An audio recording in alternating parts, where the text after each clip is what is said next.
ನಾನು ಪಿಕ್ ಮಾಡ್ಕೊಳ್ಳೋಕೆ ಒಂದು ರೀಸನ್ ಏನಂತಂದರೆ, ಈಗಿನ ಜಗತ್ತಿನಲ್ಲಿ ನಡೆಯುವ ಮೂಢನಂಬಿಕೆ ಆಗಿರ್ಬೋದು ಅಥವಾ ನೆಗೆಟಿವ್ ಏನು ಹೇಳ್ತೀವಿ ದೆವ್ವ ಭೂತ ಮಾಟ ಮಂತ್ರ ಅನ್ನೋದು, so based on that script ಇರೋದು. ಸೊ ಅದು ನಿಜಾನ ಇಲ್ವಾ, what is reality what is not reality ಅನ್ನೋದು ಸ್ಕ್ರಿಪ್ಟಲ್ಲಿದೆ. ಸೊ ಅದು ನನಗೆ ಆ್ಯಕ್ಚುಲಿ ರಿಯಾಲಿಟಿ ಅಂತ ಫೀಲ್ ಆದಾಗ, ಸ್ಟೋರಿ ಕೇಳಿದಾಗ ಡೈರೆಕ್ಟರ್ ಕಡೆಯಿಂದ ನಾನು ಪ್ರೊಡ್ಯೂಸ್ ಮಾಡಬೇಕು ಅಂತ ಹೇಳಿ ಫೀಲ್ ಆಗಿ ನಾನು ಓನ್ ಪ್ರೊಡಕ್ಷನಲ್ಲಿ ಸ್ಟಾರ್ಟ್ ಮಾಡಿರುವಂಥ ಮೂವಿ ಇದು.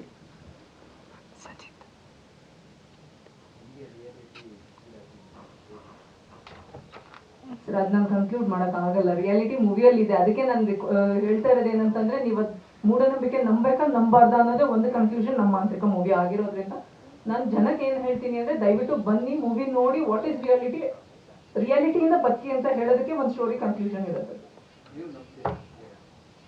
ರಿಯಾಲಿಟಿ ನಮ್ದು ಸರ್ ದೆವ್ವಭೂತ ನಂಬಲ್ಲ. ಸರ್ ನಾನು MNC ಕಂಪ್ನಿಲಿ ವರ್ಕ್ ಮಾಡ್ತಾ ಇದ್ದೀನಿ, ಫ್ರೀ ಟೈಮಲ್ಲಿ ಮಾಡಿರೋವಂಥ ಕೆಲಸ.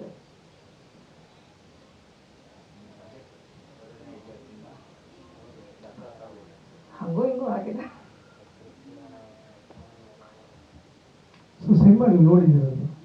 ನೋಡಿದ್ದೀನಿ. ಮೊದಲು ನಿರ್ದೇಶಕರು ಹೇಳಿದ್ದಕ್ಕೂ ನೀವು ಸಿನಿಮಾ ನೋಡಿದ್ದಕ್ಕೂ ಅವ್ರು ಹೇಳಿದಕ್ಕಿಂತ ಚೆನ್ನಾಗಿ ಮಾಡಿದ್ದಾರೆ ಅಂತ ಹೇಳ್ಬೋದು. ಅವ್ರು ಏನು ಸ್ಟೋರಿ ನನಗೆ ನೆರೆಕ್ಟ್ ಮಾಡಿದ್ರು ಅದಕ್ಕಿಂತ ಇನ್ನೂ ಚೆನ್ನಾಗೇ ಬಂದಿದೆ, ಅದಕ್ಕಿಂತ ರಿಯಾಲಿಟಿಯಾಗೆ ಬಂದಿದೆ.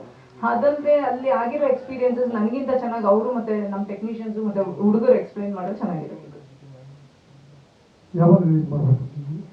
ಕಮಿಂಗ್ ಮಂತ್ ದಸರಾ ಟೈಮ್ಗೆ ರಿಲೀಸ್ ಪ್ಲಾನ್ ಮಾಡ್ಕೊಂಡು. ಸ್ವಾದಿಷ್ಟತೆಯ ಸ್ವಾದ, ತಾಜಾತನದ ಆಹ್ಲಾದ, ಉತ್ತಮ ಆರೋಗ್ಯ ಮತ್ತು ಹೆಚ್ಚಿನ ರೋಗ ನಿರೋಧಕ ಶಕ್ತಿಯ ವೃದ್ಧಿಗೆ ಈಗ ನಿಮಗೆ ಸಿಗುತ್ತಿದೆ ಉತ್ತಮ ಗುಣಮಟ್ಟದ ಪೌಷ್ಟಿಕಾಂಶ. Shri Vaidik millet health mix, ಇದು ಸಿರಿಧಾನ್ಯಗಳ ಸಂಪತ್ತು.